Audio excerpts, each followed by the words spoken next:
Hello YouTube.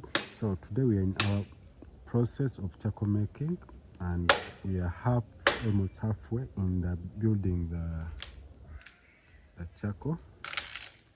So what we did was, in the time elapse, if you check in the time elapse, you saw how we did collect all the logs and assembled them and arranged them to this point. So I'm going to be showing you the process, and this is just a project that came out of the trees that were falling down and I had to cut them. So we are going to make charcoal.